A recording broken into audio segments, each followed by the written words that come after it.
안녕하세요. 유스타 잉글리시 학원의 족집게 토익의 조인희 강사입니다. 자, 2013년 6월 30일 시험 잘 보고 오셨습니까? 자, 우선 본격적인 IC에 대한 얘기 들어가기 전에 간단한 평들 먼저 해드릴게요.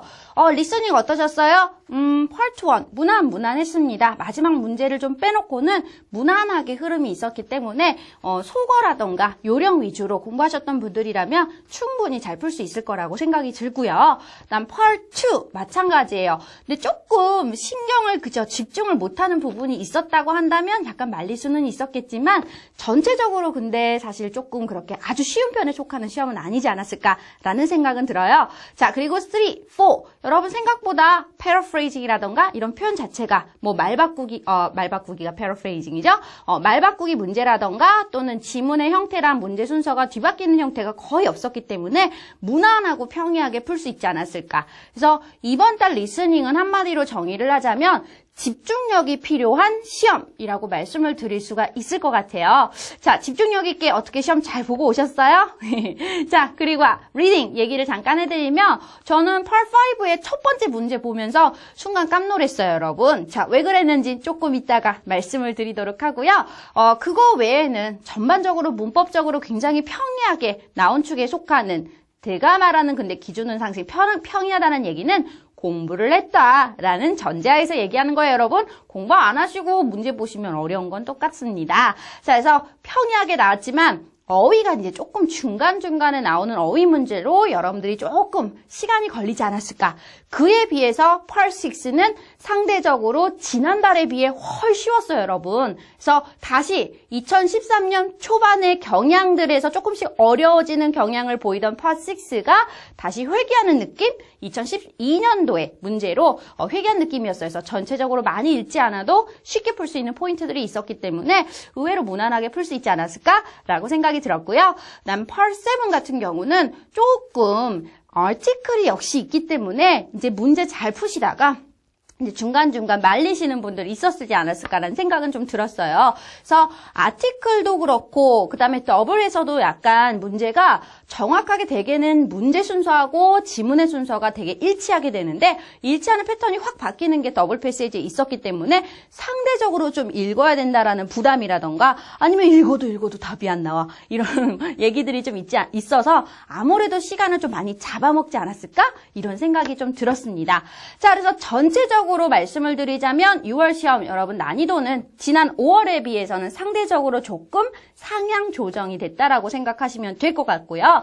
하지만 전반적인 어떤 그냥 평가적으로 본다면은 중을 유지를 하고 있다라는 건 변함없네요. 자, 어떻게 시험 평가 마음에 드세요, 여러분?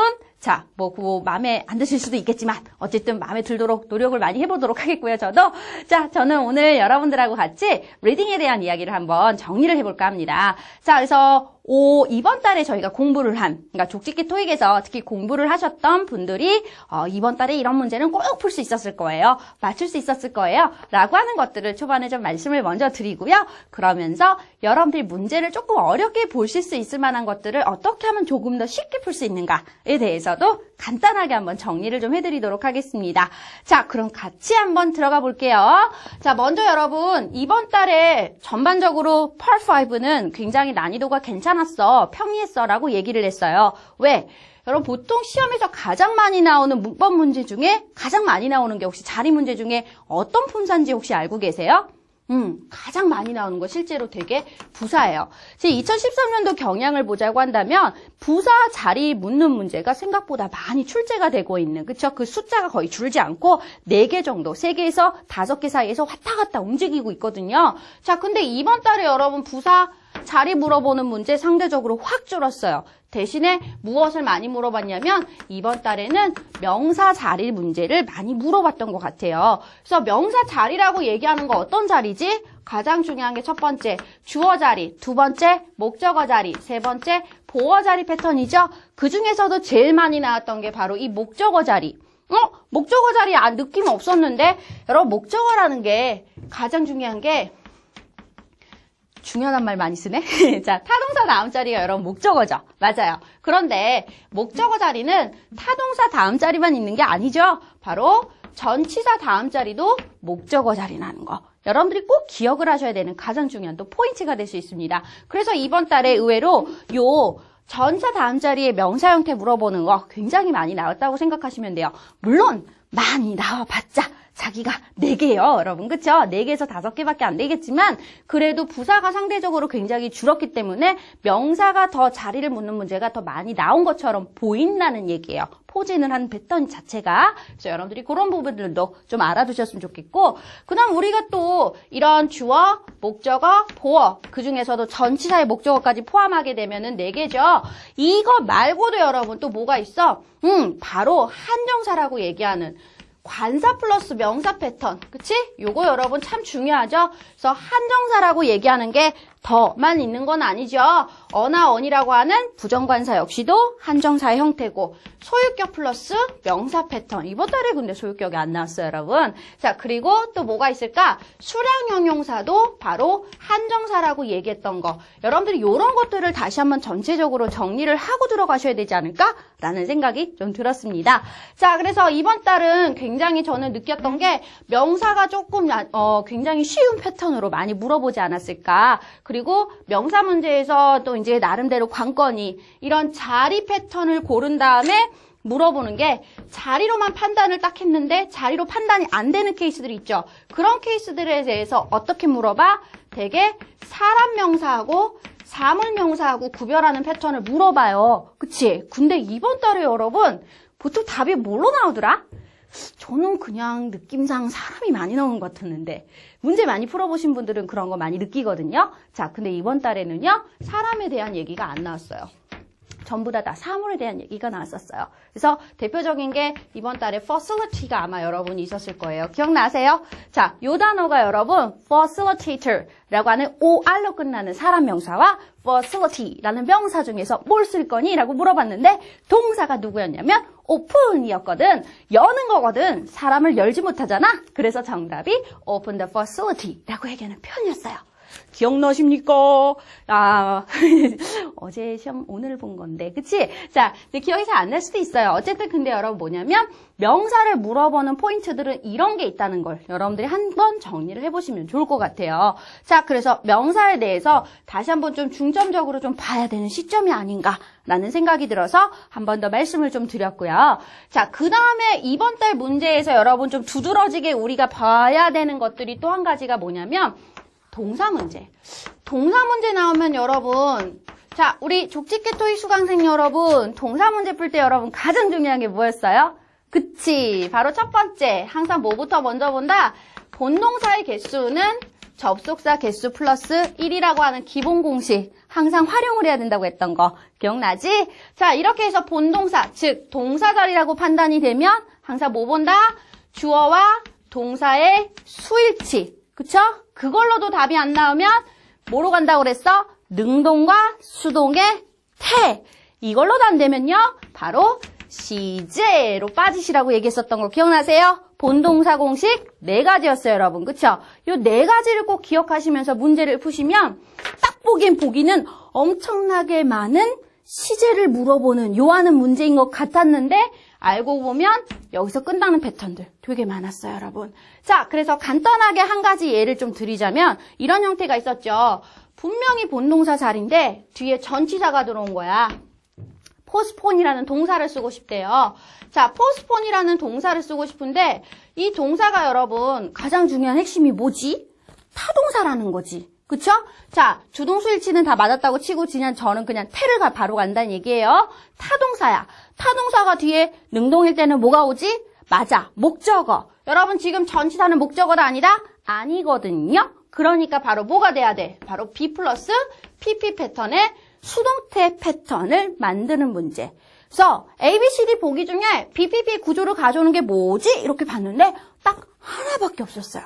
will be postponed. 그래서 정답이 will be postponed. 끝! 이렇게 되는 케이스가 있었습니다. 근데 이런 케이스가 여러분 얘만 있는 게 아니라는 거죠. 이런 유형의 문제들이 계속 이런 식으로 나오게 되면은 여러분들이 봤을 때는 이게 동사라는 게 사실 시제가 가장 먼저 보이기 때문에 상대적으로 시제로 여러분들이 판단하시고 문제를 접근할 수가 있어요. 근데 그러다 보면 시간이 되게 오래 걸리거든. 근데 지금처럼 보면 어때? 굉장히 간단하지. 동사 찾고 그치? 그 다음 주동수인지 따져보시고, 그 다음 타동사니까 뒤에 목적어 없네? 수동. PPP 패턴 하나밖에 없네. K. 이게 뭐죠? 체크. 끝이죠. 이렇게 하면은 끝나는 거거든요. 그래서 우리가 보통 뭐라고 얘기하지? 뭐 10초짜리, 5초짜리 이런 문제라고도 얘기를 하는데 여러분 5초도 10초도 가장 중요한 건요. 여러분들이 그렇게 풀 수 있어야만 5초짜리 문제가 되는 거예요. 그죠? 자, 내가 그렇게 풀 수 있으려면 바로 이런 나름대로 일관성 있는 문제 풀이의 과정을 갖고 있어야 된다. 꼭 한 번 더 당부 말씀 드리고 싶어요. 그래서 아마도 지금 이번 달에 시험 보신 분들 난 이번 달이 마지막이었으면 좋겠어요 라고 하시겠지만 되게 여러분 7월달 또는 8월달까지 한번 여러분 보고는 계실 거예요. 맞아? 그러면 7, 8월까지 여러분들이 공부를 하는 부분에 있어서 내가 어디를 더 보충하면서 가야 되느냐. 그치? 그리고 7월달에는 8월달에는 어떤 걸 더 많이 물어보겠느냐 시험에서 이런 것도 여러분들이 알고 계셔야 되지 않겠습니까? 그쵸? 그래서 여러분들한테 한 번 더 강조 말씀을 드리는 거예요. 특히 바로 동사 패턴. 아마도 7월달에도 역시 이런 형태, 시제를 물어보는 듯하지만 실제로는 수태에서 이미 끝나는 패턴들 굉장히 많이 나올 수 있어요. 그래서 동사 문제는 최소한 한 달에 몇 문제 출제된다? 한 달에 최소한 어휘까지 포함해서 10문제 이상 여러분 출제된다라고 생각하시면 돼요. 10문제를 여러분들이 쉽게 잡을 수 있는 방법 중에 하나예요. 그리고 우리가 늘 누군가는 5초짜리 문제, 10초짜리 문제라고 얘기하는 것들을 내가 5초, 10초로 정말 풀 수 있게 만드는 가능성이 있는 문제가 바로 이런 유형의 형태라는 거. 자, 잊지 마시고 패턴 정리해 주세요. 자, 그래서 다시 한번 상기하는 포인트. 2가지 말씀드렸습니다. 그래서 명사에 대한 이야기, 동사에 대한 이야기 여러분 잘 알아두셨으면 좋겠고요. 그래서 이번 달에 이렇게 나왔으니까 다음 달에도 역시 그쵸 여러분들 명사 자리, 동사 자리 그리고 어휘에 관련된 패턴들도 많이 나올 거라고 예상은 좀 하고 있으니까요. 여러분들이 잘 받으셨으면 좋겠습니다. 자, 그 다음에 제가 아까 처음 시작할 때 원래 평상시에는 부사 문제를 정말 많이 물어봤는데 자리 문제를 이번 달에는 생각보다 부사 문제 많이 안 물어봤어 라고 얘기했죠. 여러분 근데 이런 게 있었어요. 이번 달 문제에서 앞에 자리에 자동사가 나왔어요. 여러분 나올 수도 있죠. 그죠? 그런데 그 뒤에 뭐가 나왔냐면 slowly 라고 얘기하는 부사가 나왔어. 그래 놓고서 이 자리에 적절한 어떤 형태의 부사들을 쓰고 싶니? 라고 나한테 물어본 거야. 그럼 여러분 나는 궁금해요. 부사라고 하는 아이는 있잖아요. 누구 수식해요? 보통 형용사나 부사나 동사나 아니면 문장 전체를 수식할 수 있는 거 아니야? 근데 그러면 여기서는 이 부사는 얘를 수식하는 걸까? 얘를 수식하는 걸까? 되게 고민이 되더라고요.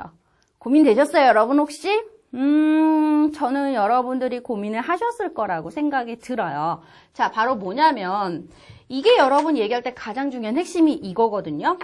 왜 이걸 꼭 아셔야 되냐면 부사가 사실은 굉장히 중요한 게 모든 부사가 있죠. 형용사, 부사, 동사, 문장 전체를 마음껏 다 수식할 수 있지는 않거든요.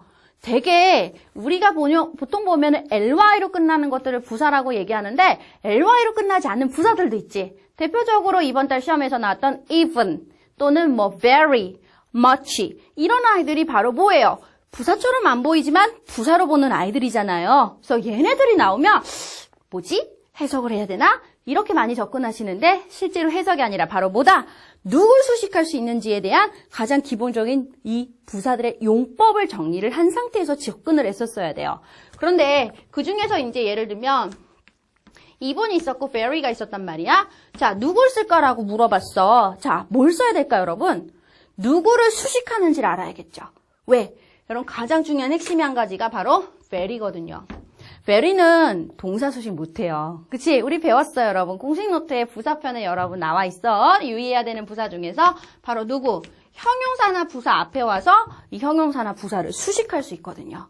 even이라고 하는 아이는 실제로 강조부사로 활용을 하고요. 그리고 보통 비교급을 강조하는 부사로 많이 활용을 하시죠. 자, 그러니까 바로 뭐다? slowly를 수식한다 그러면 정확하게 very가 정답인 거예요. 그쵸? 이 동사를 수식한다라고 보면 뭐 even을 써야겠죠. very는 못 쓰겠죠. 맞아? 이렇게 갈 수 있어야 되거든. 시선이 어디를 먼저 봐야 될까? 그래서 여러분들이 주의하셔야 될 게 방금 전에 얘기했던 거. very는 형용사나 부사 앞에 와서 수식을 할 수 있어. 맞아?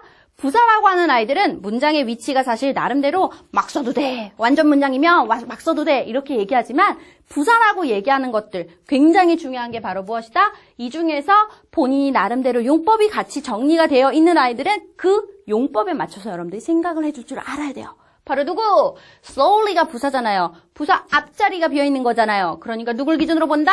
very를 쓸 수 있다라고 본 거예요.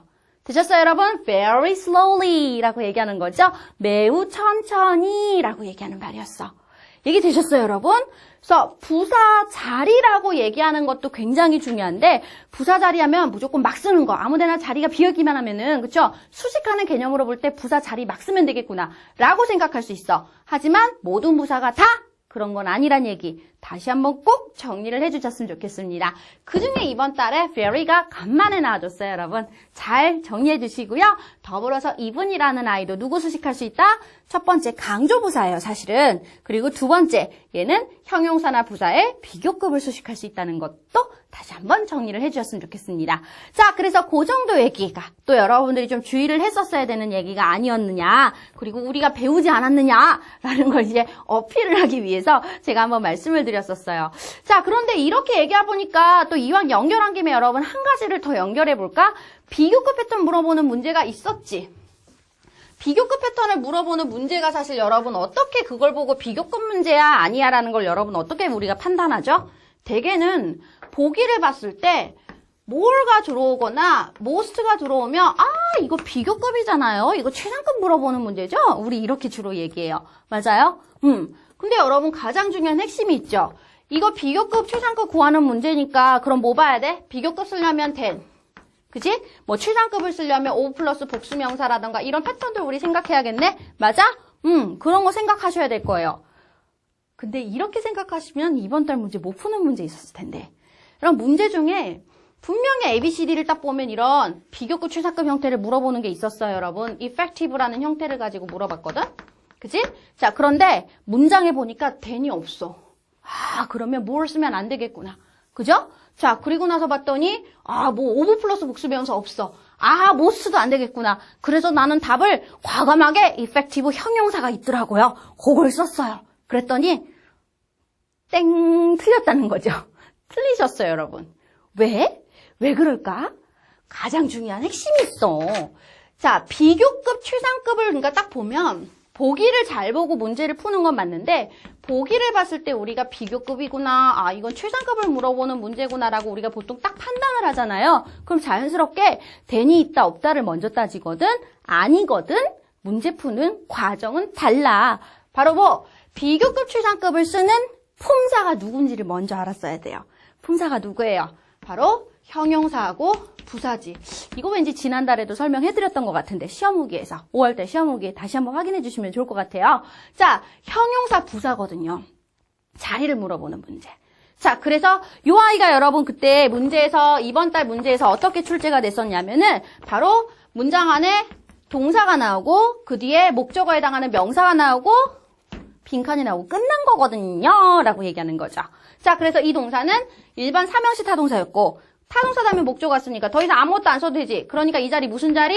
부사 자리. ABCD 보기 중에 부사가 바로 effectively밖에 없었는데 그 effectively 앞에 more가 붙어 있었다는 것 뿐인 거죠. 그죠? 그래서 정답은 more effectively예요. 아니 then이 없어. then이 없는데 이거 쓰면 되는 건가? 라고 고민 많이 하셨을 거예요. 여러분 then 이하는 생략이 가능합니다. 저희 유스터 여러분 토익 리딩 교재 혹시 갖고 계신 분들 240페이지에 보시면 밑바닥에 유스터 출제 포인트라는 게 있어요. 거기 보면 then의 생략이라는 표현이 있어요. then은 생략이 가능해. 누구나 안다는 전제를 통해서. 그치? 이런 것들도 다시 한번 정리를 해보셨으면 좋겠습니다. 자, 그래서 가끔 제가 얘기를 하는데 유스터 토익 교재가 여러분 정말 굉장히 나름대로 자세하게 잘 나온 교재예요. 그렇죠? 그렇기 때문에 여러분들이 이런 디테일한 것들을 하나씩 잡으실 때는 굉장히 도움이 많이 될 수 있어요. 근데 꼼꼼하게 읽으셔야 될 거예요. 그죠? 자, 그래서 많이 읽는 시간 가지셨으면 좋겠다라는 것도 다시 한번 말씀드리고 정 뭐 그런 걸 이렇게 하고 싶다라고 하시면은 나는 나는 다 읽지는 않는데 알고는 싶다라고 하시면은 저희 족집게 토익을 들어오셔도 된다라는 거. 그쵸? 제가 설명을 해드릴 수 있으니까요. 자, 어쨌든 이런 것들도 같이 체크해 주시기 바랍니다. 자, 그래서 이번 달 여러분 부사 자리를 물어보는 문제였는데 실제로 여러분들이 아마 비교급이나 최상급 문제를 생각하셨다면은 절대 풀 수 없는 문제 형태, more effectively. 다시 한번 문제 푸는 거 정리해 주시고 5월달 시험 후기도 꼭 참고하셔서 보셨으면 좋겠다라는 것도 말씀을 드리겠습니다. 자, 그리고 요거랑 여러분 매체에서 한 가지만 더 얘기할게요. 뭐였냐면 역시 또 자리, 형용사냐 부사냐 자리를 물어보는 문제였거든. 자, 근데 이렇게 나왔어요, 여러분. 문제가 어떤 식으로 출제가 됐었냐면 is, as, 부사, as, ever 이렇게 나왔어. 자, 그래놓고 이 자리에 적절한 품사를 쓰라고 나한테 물어본 거예요. precise라고 얘기하는, 그쵸? 자, 그래서 간단하게 precise하고 precisely 중에서 뭘 쓸까라고 물어봤어. 여러분 뭐 쓰실 거예요? 아, 부사가 수식하니까 당연히 형용사 써야 되는 거죠. 이렇게 얘기하면 돼, 안 돼? 안 돼. 여러분 부사는 무조건 어떤 대상을 막 수식만 하는 건 아니잖아. 그렇기 때문에 부사를 자꾸 기준으로 문제풀이를 포인트를 잡으시면 생각보다 풀 수 없는 문제가 더 많아져요. 잊지 마세요. 자, 빈칸 앞에 특히 나오는 부사는 손으로 가리면 돼. 없다 치자. 자, 그러면 이제 뭐가 보이니? as, 빈칸, as ever. 아, as 원급 비교라는 패턴이잖아. 원급 비교를 가져오는 비교급 문제구나. 자, 비교급 문제 포인트 뭐라고? 형용사 자리냐? 부사 자리냐야. 여러분 그러면 이거 어떻게 해요? 형용사 자리인지 부사인지 내가 어떻게 알아요? 아는 방법 간단해요. 바로 뭐? 앞 as와 뒤에 as를 가리면 되잖아. 배웠지? 기억나? 나면 다행이고 아니면 지금이라도 뭐요? 그러니까 뭐 앞에 있는 as와 뒤에 있는 as를 가려. 그럼 뭐 보여? 비동사. 비동사 다음 자리에 뭐 쓸 거니? 그렇지. 보어에 해당하는 형용사. 됐니? 이렇게 푸는 거야. 자, 그래서 이번 달 여러분 문제에서 가장 중요한 포인트. 비교급 패턴을 물어보는 문제인 듯한데 알고 보면은 형용사 부사 자리를 물어보는 케이스. 이거 지난달에도 근데 5월 달에도 출제가 돼서 많은 학생들이 고민을 하셨던 문제이기도 해요. 근데 매달마다 비교급 문제 요즘 많이 나오고 있어요, 여러분. 잘 정리해서 가져가셨으면 좋겠습니다. 자, 그래서 우선은 여기까지 여러분들한테 한 번 더 간단하게 좀 말씀을 드리고 있어요. 자, 그래서 지금 주로 명사, 형용사, 부사에 대한 이야기를 비교급 패턴하고 같이 묶어서 여러분들한테 정리해드리고 있었다는 거 한 번 더 알고 계시고요. 자, 그 다음에 이제 좀 본격적으로 여러분 얘기하는 거. 아직도 본격적이 아니었나요? 자, 이번 달에 여러분 꼭 기억하셔야 되는 문제가 있었죠. 요거 우리 이거 정리했었는데 가장 중요한 게 뭐냐면 오형식 동사라는 게 이번 달에 여러분 관련한 문제가 2개가 출제가 됐어요. 자, 오형식 동사라고 하는 건 목적어 다음에 목적격 보어를 받는 패턴이거든. 자, 목적격 보어 자리에 사실 올 수 있는 품사가 형용사도 되고 동사 원형도 되고, 그렇게 따지니까 3가지네요. 그 다음에, 이거 동사 원형이란다. 투부정사, 그리고 동사 원형. 이렇게 크게 우선 3가지로 보통 얘기를 하죠. 그치? 자, 이번 달에 여러분 나왔던 문제 중에 그래서 요 아이가 있었죠. make 동사 다음에 명사가 나오고, 빈칸 자리에 뭐 쓸 거야? 라고 물어본 패턴이 있었어. 어떤 품사를 쓸 거야? access 쓸 거야? access 서브 쓸 거야? 물어봤어요. 여러분 뭐로 가셔야 돼요?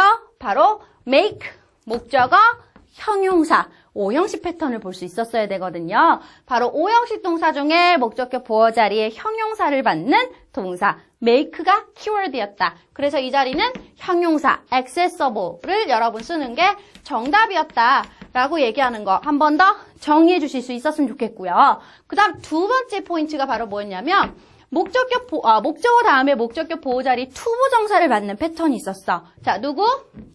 ask 동사. 근데 ask 목적어 투부정사 이런 거는 안 나오던데요. 이렇게 안 나오고요. 자, 이 목적어를 내가 수동태의 주어로 보내버리지? 그럼 뭐가 돼? be asked가 되지. 그 다음 뭐 써야 돼? 투부정사 그대로 남기는 BPP 투부정사 구조. 여러분 보이세요? 이 구조 얘기하는 거죠. 그래서 우리 문제에서는 이거 쓰는 거. 그치? 나왔었죠, 여러분. 투부정사 쓰는 패턴. 이제 기억나세요? 오형식 문제였어. 벌써 2개나 나왔어. 그리고 여러분 바로 제가 아까 말씀드렸던 제가 딱 보자마자 깜놀했었다라고 얘기하는 첫 번째 문제가 있었죠. 자, 이번 달 여러분 첫 번째 문제가 어떻게 나왔었어? 바로 let 빈칸 know죠. 어머 이렇게 하면은 우리 제일 많이 쓰는 게 let me know잖아요. Please let me know that 이런 말 많이 쓰죠. 그쵸? 자, 그래서 나는 me가 있나? 라고 보려고 했는데 me는 없었고 힘과 himself가 있었다는 거지. 자, 힘을 쓸 거야? himself를 쓸 거야? 라고 물어봤어. 여러분 뭘 써야 돼요? 둘 다 목적어가 되니까 self를 쓰려면 바로 뭐 문장의 주어와 일치하는지 안 하는지를 봤었어야 돼. 그치? 자, 근데 문장의 주어는 여러분 어디 썼냐면 please, email 뭐였죠? somebody, 사람 이름이 떴어요. 이메일 미스터 김이라고 해보자. 자, 김 씨한테 이메일을 보내다오. to, 뭐뭐 하기 위하여 라고 얘기하는 거죠. 알리기 위해서 라고 얘기하는 거예요. 누구한테 알려요, 여러분? 그에게 알린다는 거죠. 김 씨에게. 그럼 여러분 김 씨에게 알리는데 김 씨가 지금 이메일을 보내는 건가요? 아니죠. 이메일을 알리는 사람, 이메일을 보내는 사람은 바로 생략된 주어인 유저. 명령문의 주어는 유잖아. 그치? 그래서 you, 당신이 이메일을 김 씨한테 보내는데 김 씨에게 이걸 알리기 위해서 보내는 거야 라고 얘기하는 거죠. 그러니까 뭘 써야 돼? 주어와 목적어가 지금 일치하는 거야, 안 하는 거야? 안 하지. 그래서 정답은 let him know라는 표현을 쓰는 문제가 출제가 됐었습니다. 근데 이게 여러분 사실 굉장히 주의를 하셔야 될 게 뭐냐면 이 let him know에서 let 앞자리에 김씨가 들어왔기 때문에 이 사람 이름이 이거랑 똑같구나 라고 해서 바로 여러분들이 셀프 패턴을 쓸 수도 있었거든요. 그래서 이 문제는 정확하게 사실은 이메일 김씨라고 얘기하는 주체와 투부정사의 주체가 you로 동일하다라는 걸 기억하셔야 풀 수 있는 문제였습니다. 그래서 101번부터 깜놀하셔서 푸신 분들이 있어요. 아니면 이런 거죠. 입에 외워서 붙여버리신 분들도 있죠. 그렇게 가셨으면 참 다행인데 let me know, 그치? 그래서 let him know겠구나 라고 하셨으면 참 다행인데 아니었다면 좀 고민하셨어야 돼요. 자, 그러면서 더불어서 이 let 동사가 바로 몇 형식이다? 5형식이라는 거지. 그쵸? 그래서 let 목적어 동사 원형. 방금 전에 제가 3번에서 얘기했던 아이잖아요. 바로 이거예요. 그래서 이번에 5형식 동사가 정말 골고루 다 나왔어요.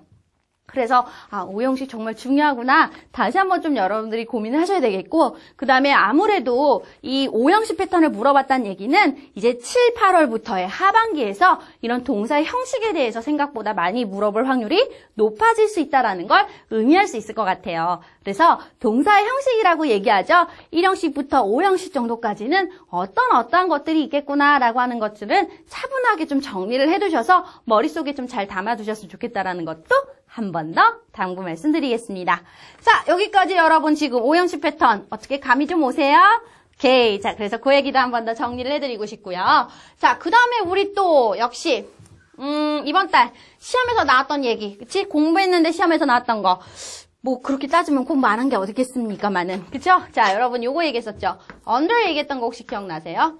자, under라고 얘기하는 아이가 무슨 뜻이지? 아래. 그런데 그 아래라는 게 어떻다고 그랬어? 바로 말 그대로 그냥 위치. 그래서 위치 명사를, 그러니까 장소에 관련된 명사를 받는 거죠. 장소 관련 명사를 받아서 그 장소보다 아래에. 장소라고 말하면 안 되고 대상이라고 해야 되나? 그지? 예를 들면 under the desk. 데스크 아래에. 또는 이게 말 그대로 어떤 위치적인 표현으로도 얘기할 수 있지만 지배나 통제 하에라는 표현으로도 쓸 수 있죠. under control이라는 표현을 쓰거나 어떤 상황 하에서 라고 얘기해서 상황이 진행 중인이라는 표현으로도 얘기할 수 있죠. under consideration. 그래서 이 under라는 전치사는 크게 3가지의 용법으로 여러분 쓸 수 있다는 거 꼭 기억하시라는 얘기인 거죠. 그중에 이번 달엔 뭐가 나왔다? control 앞에 under 쓰는 거. 그래서 전사 문제 고를 때 항상 뒤에 있는 명사를 기준으로 잘 보셔야 된다고 했던 거 꼭 알아두시면서 이런 언더의 정확한 뜻도 우리가 더불어서 좀 알아두셔야 되지 않을까라는 생각이 들었습니다.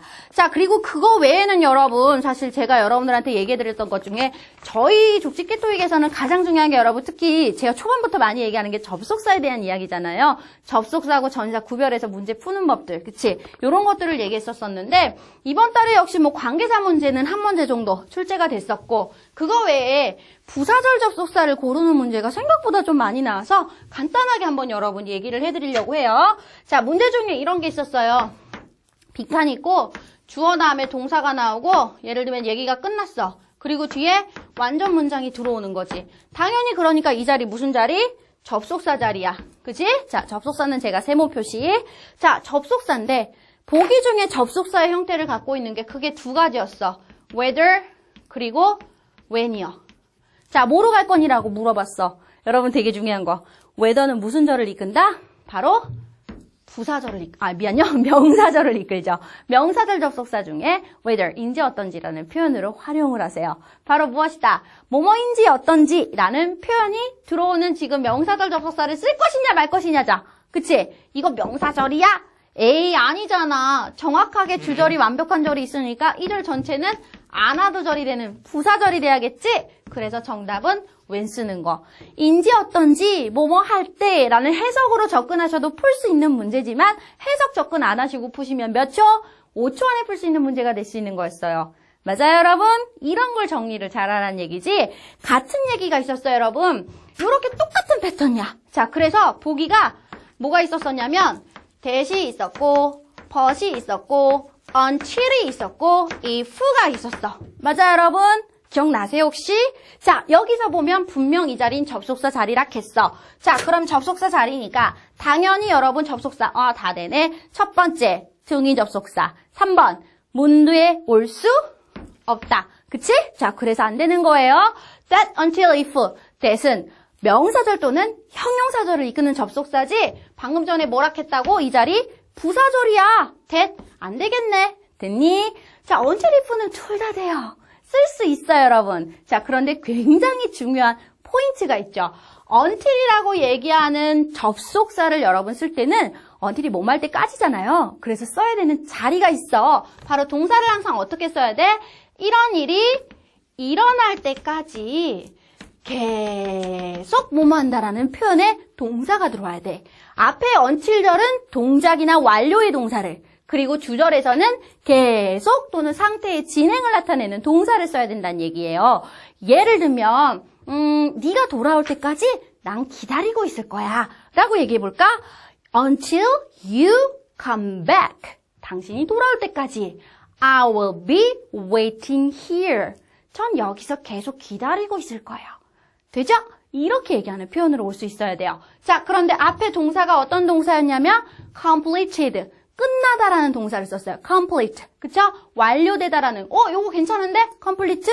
좋았어. 그런데 여러분 그 다음에 뭐가 나왔냐면 move가 나왔어요. 여러분 move는 움직이는 거죠. 동작 동사지. 계속이 아니거든. 그러니까 뭐야?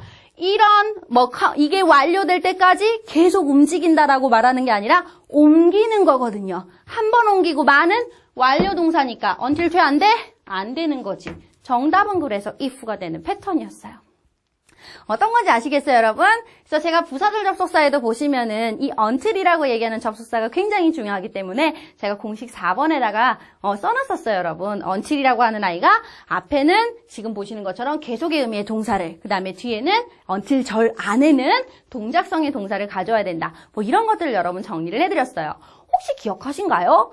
기억 안 나시면 꼭 다시 한번 보셨으면 좋겠습니다. 자, 그래서 전치사나 접속사에 관련한 또는 부사에 관련한 문제를 어떻게 풀까에 대해서 많은 고민을 하시는데 이런 식으로 푸는 방법도 있다. 그래서 무조건 접속사 관련 문제라고 해서 해석으로만 풀 수 있는 건 아니구나 라는 것도 꼭 한 번 더 정리하셨으면 좋겠습니다.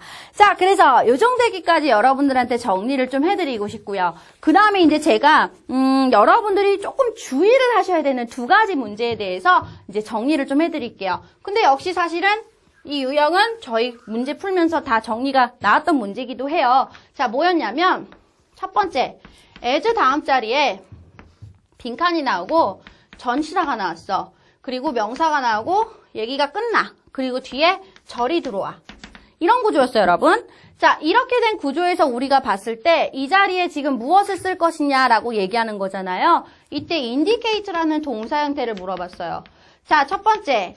as가 여러분 전사로 쓸 수 있지? 전사로 쓸 때 가장 중요한 게 뭐야? 전사 다음에는 명사. 그러니까 indicate의 명사형인 indication을 쓰는 건 어떨까? 쓸 수 있어, 없어? 없어. 왜 없었냐면 as는 동격 처리, 뭐뭐로서라고 하는 동격을 나타내는 전치사로 활용이 되거든요. 그런데 주어가 여러분 사람이야. 그럼 뭐가 돼? 사람하고 indication하고 지표하고 매치가 되진 않죠. 그쵸? 징후하고. 그렇기 때문에 indication 탈락. 그리고 마찬가지로 indicate라는 동사가 있었어. 쓸 수 있어 없어? 못 쓰지. 얘가 전치사 다음에는 동사 원형을 쓰면 안 되고 전사 다음에는 ing를 쓴다거나 또는 접속사라고 하더라도 주어 다음에 동사를 써야 되기 때문에 동사 원형은 불가능. 그래서 뭐가 남았냐면 ing하고 ed 패턴이 남은 거야. 이게 바로 뭐예요, 여러분? 바로 준동사잖아요. 그치? 자, 동사가 아닌 문장 안에서 주어를 서술하는 역할을 하지 않는 것을 우리가 준동사라고 표현해. 자, 이 준동사 패턴이 나오면 바로 뭘 본다? 우리는 딱 한 가지만 봐. 바로 뭐? 태만 보는 거야, 태. indicate 타동사죠. 타동사의 ing 능동이죠. 뒤에 뭐 와야 돼? 목적어. 그치? 타동사의 ed는요, 뒤에 따로 목적어 같은 거 안 받아. 빈칸 뒤에 목적어 왔어, 안 왔어? 안 왔지. 그래서 정답 뭐 써야 돼? indicated. 되셨어요, 여러분? 이게 시험에서 나왔다는 거죠. 그쵸? 근데 이거 여러분, 저희 사실 실전교재에서도 그대로 똑같은 유형, 노티드 패턴이었거든요, 저희는. 그대로 풀었던 문제입니다. 문제 푸는 순서도 제가 이렇게 얘기해드렸어요. 기억나세요? 기억 안 나시면 이제 정리하셔도 될 것 같아요. 그쵸? 아마 최소한 이런 관련한 문제를 저희가 실전교재에서만 문제 풀이할 때 한 3번 내지 4번 정도, 3번 정도는 봤은 것 같아요. 평균적으로, 전반적으로 다. 그렇기 때문에 이제 마지막이라고 생각하시고 한 번 더 정리하시면 조금 더 마음 편하지 않을까라고 생각이 듭니다. 자, 그래서 이런 형태가 여러분 사실 원래 우리가 문법적으로 접근하면 이런 구를, 그쵸? 사실 이 as는 전사가 아니라 부사절 접속사죠. 부사절 접속사로 시작하는 구라고 해서 이걸 우리가 분사구문이라고 얘기를 하죠. 근데 분사구문이라는 걸 알고 문제를 푸는 건 아니라고 했던 거. 기억나세요, 여러분? 오케이. 그거 꼭 한 번 더 정리했으면 좋겠다. 그래서 분사구문을 안다, 모른다는 문제풀이의 진정한 관건이 될 수 없어. 가장 중요한 건 여러분 뭐 보는 거다? 본동사냐, 준동사냐, 준동사의 태는 무엇이냐, 이런 것들을 더 정리하시는 게 바람직하겠다. 라는 것까지 한 번 더 말씀을 드리고 싶고요. 그 다음에 마지막으로 한 가지 더 나왔어요. 자, 명사 다음 자리를 물어보는 문제였는데 familiarize 이런 식의 동사 형태를 물어보는 문제였어. 자, 명사인데 빈칸 뒤에 전사가 들어왔어. 그리고 문장 안에 본동사가 이미 있었어. 자, 이 자리에 동사 형태 familiarize 쓸 수 있다 없다? 동사는 절대 안 써. 여러분 그러면 나는 궁금한 게 있는데 이런 자리에서 쓸 수 있는 거는 뭐가 있을까요? 만약에 familiarize라고 얘기하는 familiar라고 얘기하는 예를 들면 familiarizing이라고 얘기하는 아이가 있었어. 이거는 쓸 수 없나요? 라고 물어볼 수 있어요. 왜냐면 명사하고 더 이상의 동사는 안 써도 되니까 준동사는 쓸 수 있잖아요. 맞아. 쓸 수 있어요, 여러분. 근데 한 가지 유의해야 될 게 있지? 바로 이 familiarize는 타동사라는 사실. 타동사의 ing는 능동. 능동에서는 뒤에 항상 뭐가 필요해? 맞아. 목적어. 돼, 안 돼? 안 돼. 그래서 안 되는 거였어요. 그리고 이제 남은 게 familiarity라고 얘기하는 명사하고 unfamiliar라고 하는 형용사가 남은 거야. 자, 명사 다음에 명사 바로 쓰면 되겠어, 안 되겠어? 그래서 정답이 unfamiliar. So, employees unfamiliar with something 이라고 해서 무언가에 익숙치 않은 직원 여러분들께서는 이라고 얘기하는 표현이 있었어요. 근데 이걸 딱 보자마자 여러분들 그걸 바로 판단할 수 있다 없다? 없는 경우가 있다는 거죠. 근데 이 유형이 여러분 작년에도 사실 출제가 됐었던 유형이거든요. familiarize 이런 동사 패턴. 왜? 이렇게 단어가 길면 되게 헷갈려요. 그죠? 단어에 그래서 꽂히면 안 돼. 맞아? 단어가 중요한 게 아니라 품사가 중요한 거야. 자리가 중요한 거고. 어떤 건지 아시겠어요? 오케이. 이거 여러분 한 번 더 정리해 주셨으면 좋겠습니다. 자, 그래서 이번 달에 여러분 문제를 우리가 봤을 때 제가 지금 이제 전체적으로 오늘은 어휘라던가 이런 것보다는 조금 더 문제를 푸는 방법적인 부분에 대해서 또 역시 포커싱을 좀 해드렸던 것 같아요. 그래서 특히 지금 방금 전에 했던 분사구문 패턴의 문제를 어떻게 풀어갈 것인가. 그쵸? 정말 고민 많이 하시거든요. 요거 다시 한번 꼭 정리하셨으면 좋겠고, 이런 unfamiliar 패턴, 그치? 이런 것들을 내가 어떻게 접근할 수 있을 것인가에 대해서도 다시 한번 마무리하시는 거 여러분 있으셨으면 좋겠어요. 아, 그리고 우리 펄6에서 여러분 얘기할 때 이번 달에 펄6에서 내가 이 얘기는 꼭 해줘야 되는 거거든. 왜냐면 제가 마지막 날 그리고 이번 주 마지막 주에 얘기했던 건데 이 starting하고 beginning에 대해서 제가 얘기를 해드렸거든요. 근데 얘네들이 두 개가 펄6에서 둘 다 출제가 됐어요. 답이에요, 여러분. 자, 근데 starting이라고 하는 것과 beginning이라고 얘기하는 게 무슨 뜻이야라고 얘기하거든요. 시작하여란 뜻이에요. 전치사로 봐, 일종의. 이 경우에는. 그래서 비슷한 말로 쓸 수 있는 게 바로 from이라는 전치사를 쓰지. 그래서 왜 starting on Monday라고 얘기하면 월요일부터 시작하여란 뜻이었고요. 또는 beginning the initial race, 최초의 initial race가 아니라 뭐였지? 어떤 장소였어. 이 장소부터 시작해서 라고 얘기하는 표현으로 앞에 전치사 in을 써서 동반하는 케이스가 있었죠. 그럴 때 여러분들이 또 쓸 수 있는 게 from이라고 얘기하는 거예요. 대신 주의하셔야 될 건 from은 전치사니까 전사를 또 바를 수는 없지. from Monday, from 장소, 그럼 장소로부터 시작하는 거죠. 또는 Monday부터 시작한다는 얘기인 거죠. 그래서 from, starting, 그 다음에 beginning 모두 다 같은 형태의 일종의 전사적으로 볼 수 있는 I가 되는 구문이에요. 근데 starting과 beginning을 쓸 때는 한 가지 유의하셔야 될 게 전치사적으로 본다라고 얘기를 할 때 무조건 전사니까 뒤에 전사를 쓰면 안 된다가 아니라 일종의 사실 얘 같은 경우는 자동사 패턴으로 들어오는 거기 때문에 뒤에 명사를 바로 못 받아. 그래서 명사를 바로 가져올 땐 전사를 활용할 수 있어야 된다는 것도 한번 정리해 드린 적 있어요. 기억나세요? 나야 되는데. 그치? 맞췄어야 되는데. 저 그래서 이거 보면서 너무너무 기분이 좋았거든요. 자, 그래서 이번 달 시험 볼 때 저는 전체적으로 사실 그래도 공부한 게 좀 많이 나왔다라는 생각이 들어서 기분이 좀 좋았어요. 근데 파7을 풀면서 많이 좀 힘들었지 않았을까 걱정을 좀 많이 했어요. 근데 항상 중요한 건 여러분 이런 거죠. 내가 공부를 한 만큼 결과는 나오게 돼 있어요. 지금 당장 안 나온다고 해도 토익은 여러분들이 공부한 노력을 절대 배신하지 않아요. 전 그렇게 생각해요. 지금 이번 달에 안 됐다고 해서 포기하지 마세요, 여러분. 여러분들이 어차피 하셔야 되는 거라면 이번 달 끝나고 나서 다음 달 노력하시면 되는 거예요. 그쵸? 2달의 노력이 있다면 분명 목표하는 점수 얻으실 수 있겠죠. 안 되면 석 달 하는 거고요. 그치? 근데 그렇게 하기 싫으니까 더 빡세게 하는 거지. 맞아? 공부는 여러분 그런 거예요. 노력의 정도에 따라서 분명히 결과가 달라져요. 잊지 마시고 이제 6월달 끝났어요, 여러분. 잘 마무리하시기 바라고요. 다음 달 7월달에 또 이제 방학달이니까 굉장히 많이 공부하실 거예요. 조금 더 전략적으로 조금 더 머리를 여러분들이 계획적으로 공부를 하셔서 7월 말의 시험에서는 보다 더 좋은 결과를 얻으실 수 있었으면 좋겠습니다. 저희는 또 7월 달에 다시 또 뵐게요. 수고하셨습니다.